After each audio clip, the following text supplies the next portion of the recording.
जो माननीय सदस्य ने एक बात कही है, मैं सुन रहा था डॉक्टर त्रिवेदी जी की बात।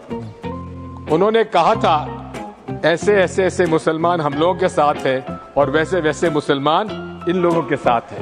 बात यह है कि आपने जिस तरह से इस पूरी बात कही है ये घोर आपत्तिजनक है, अपमानित करती है। और जो माननीय सदस्य ने भी मेरे बारे में भी कहा है, मैं उनकी निंदा करता हूं। मान्यवर, मैं ध्यान से बारीकी से पूरे संवाद को सुन रहा हूं। माननीय सदस्य सुधांशु जी ने दिग्विजय सिंह का नाम नहीं दिया। अब वो खड़े होकर कहे मेरे बारे में कहा, इससे साबित हो गए। अभी भी मौका है, अभी भी मौका है। आपने नहीं कहा है कि 26/11 के हमले में आरएसएस का हाथ था, तो अभी खड़े होकर माइक चालू कराकर बुलवा दीजिए। माननीय, और आपत्तिजनक बात है, मैंने ये बात कभी नहीं कही है, ये आप लोगों का प्रचार है। माननीय सदस्य ने और बात कही है कि अब हमारे तरफ ऐसे ऐसे मुसलमान थे और वैसे वैसे मुसलमान हम लोगों की तरफ थे। ये पूरे समाज के साथ, पूरे अल्पसंख्यक समाज के साथ अपमानजनक बात है। और माननीय सभापति महोदय, आप बताइए, माननीय गृह मंत्री जी, आप वहां पर थे, गृह मंत्री थे जब दंगे हुए थे, तो आप लोगों का क्या रोल था ये जन जाहिर करें। इनको मेरा हुआ ऐसा है कि मैं ही दिखाई पड़ता हूं। आपकी सुनिए सुनिए, अब सुनिए ना दिग्विजय सिंह, सुनिए 1 मिनट सुनिए। दंगे शांत होने के बाद 18 महीने के बाद मैं गृह मंत्री बना। दंगा हुआ तब मैं गृह मंत्री नहीं था। अरे सुनो ना भाई, आप सुनो तो।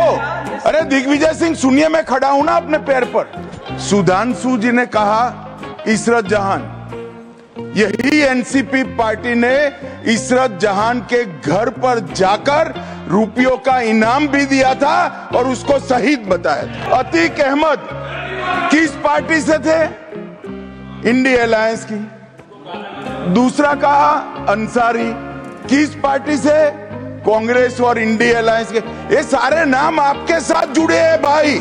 माननीय सदस्य, ऑनरेबल दिग्विजय सिंह जी, माननीय सभापति महोदय, जो माननीय सदस्य ने एक बात कही है, मैं सुन रहा था डॉक्टर त्रिवेदी जी की बात। उन्होंने कहा था ऐसे ऐसे ऐसे मुसलमान हम लोगों के साथ है और वैसे वैसे मुसलमान इन लोगों के साथ है। बात यह है कि आपने जिस तरह से इस पूरी बात कही है ये घोर आपत्तिजनक है, अपमानित करती है। और जो माननीय सदस्य ने भी मेरे बारे में भी कहा है, मैं उनकी निंदा करता हूं। समर्थन किया है। Honourable home minister, honourable home minister, honourable home minister, एक सेकंड।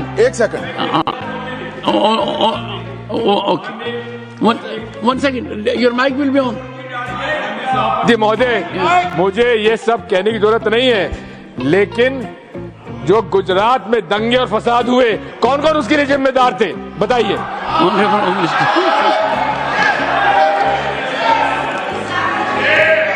मान्यवर, मैं ध्यान से बारीकी से पूरे संवाद को सुन रहा हूं। माननीय सदस्य सुधांशु जी ने दिग्विजय सिंह का नाम नहीं दिया। अब वो खड़े होकर कहे मेरे बारे में कहा, इससे साबित हो गए।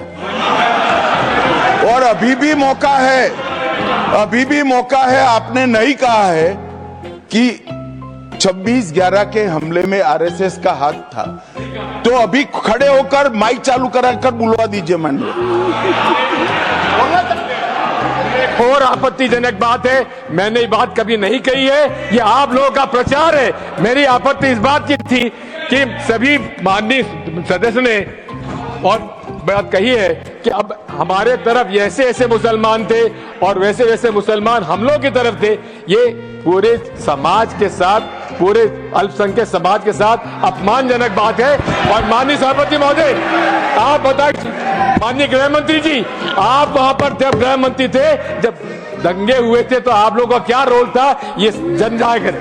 ऑनरेबल होम मिनिस्टर, मान्यवर, इनको मेरा हुआ ऐसा है कि मैं ही दिखाई पड़ता हूं। आपकी सुनिए सुनिए, अब सुनिए ना दिग्विजय सिंह, सुनिए 1 मिनट सुनिए। दंगे शांत होने के बाद 18 महीने के बाद मैं गृह मंत्री बना। दंगा हुआ तब मैं गृह मंत्री नहीं था। सुधांशु जी ने मुसलमानों के लिए कुछ नहीं किया है, इंडिया अलायंस के लिए किया है। अब मैं एक एक कर बता देता हूं। अरे सुनो ना भाई, आप सुनो तो। अरे दिग्विजय सिंह सुनिए, मैं खड़ा हूं ना अपने पैर पर। मान्यवर सुधांशु जी ने कहा इशरत जहां, यही एनसीपी पार्टी ने इशरत जहां के घर पर जाकर रुपयों का इनाम भी दिया था और उसको शहीद बताया था। दूसरा कहा अतीक अहमद किस पार्टी से थे?